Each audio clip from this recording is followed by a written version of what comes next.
Every young person holds a quiet certainty. Their parents cannot possibly understand the world they inhabit. To a young person, the generational boundary feels solid, a necessary space carved out for an identity that must feel distinct. We live inside this architecture without questioning it. The boundary isn't just a feeling. We accept it as an objective fact, an unshakable truth about the distance between two eras. Then, decades pass. The timeline moves forward, and the roles reverse. You find yourself on the receiving end of the same firm dismissal from your own adult children. Your generation just doesn't get it.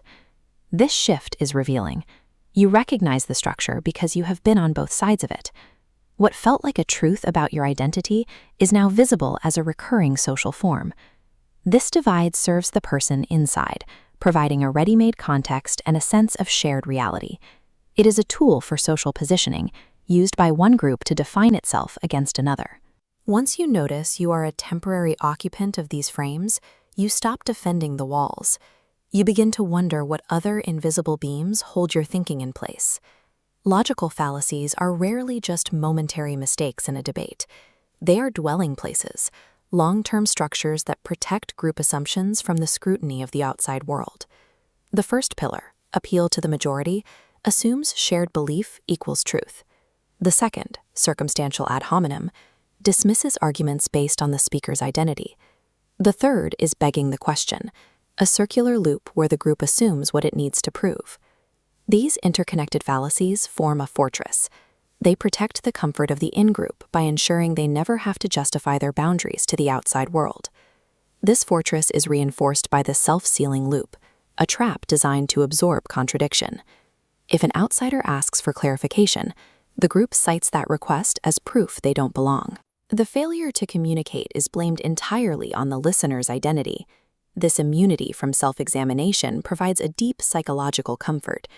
It allows the group to prioritize the feeling of certainty over the honesty of their own reasoning. Because the loop destroys any shared ground for an argument, winning from within its terms is impossible.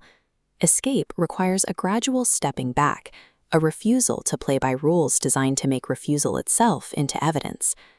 This migration takes you away from the noisy valleys of tribes and ideologies.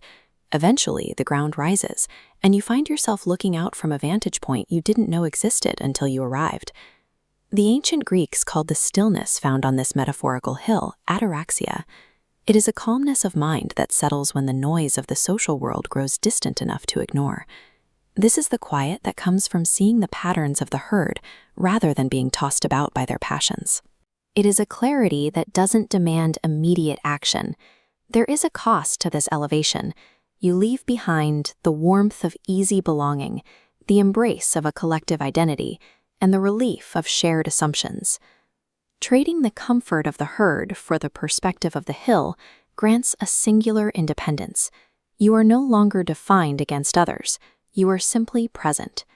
Once the logical walls of the frame are dismantled, a different kind of perception takes their place. The Japanese call it mono no aware, a refined responsiveness where the heart recognizes what has moved it. From this height, you can look back at the herds moving through the valleys. You see the fallacies and self-sealing arguments not as moral failures, but as the natural patterns of group-forming creatures seeking the comfort of belonging.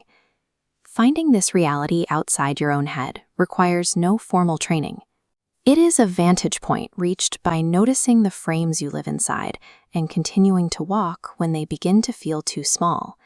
The solitude of the hill is not loneliness.